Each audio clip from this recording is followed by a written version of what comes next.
Bonjour à tous, alors aujourd'hui je vais vous faire une vidéo sur comment mieux gérer vos attentes, que ce soit envers vous-même ou envers les autres.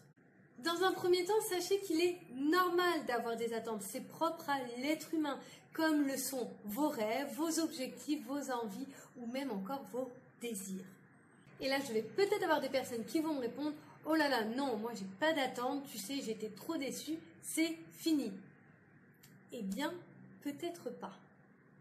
Bref, moi je vais vous donner une technique en 3 étapes pour mieux gérer vos attentes.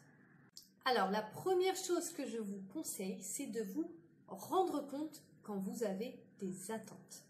Et ça peut être quand vous êtes déçu, par exemple, par une amie ou une personne, ou même une situation. En tout cas, la déception est un bon signal pour vous dire que peut-être vous avez eu des attentes. Et la deuxième étape, c'est de vous demander qu'est-ce qui se cache derrière cette attente. Et là, souvent, on va avoir 2 réponses. La réponse directe, où là, ça va être plus, par exemple, j'aurais voulu que cette personne réagisse ainsi ou me dise cela.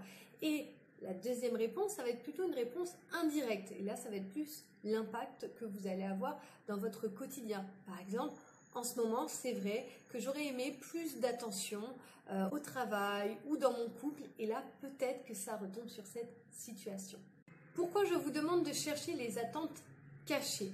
Parce que cela va vous permettre d'agir en profondeur dans votre quotidien pour ne plus avoir sans cesse ce type de déception.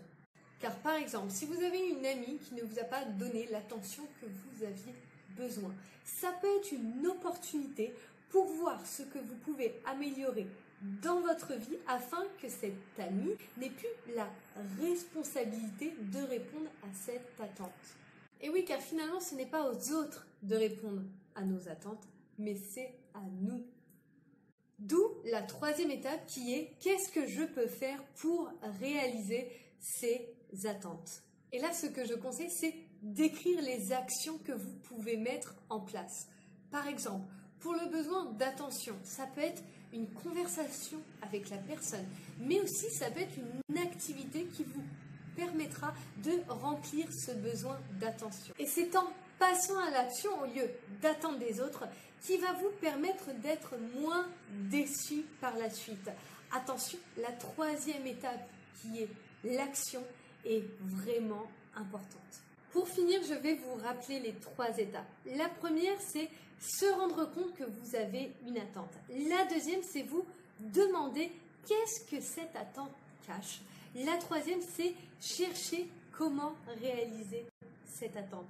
J'espère que cette vidéo pourra vous donner des conseils et des astuces pour mieux gérer vos attentes et je vous dis à bientôt.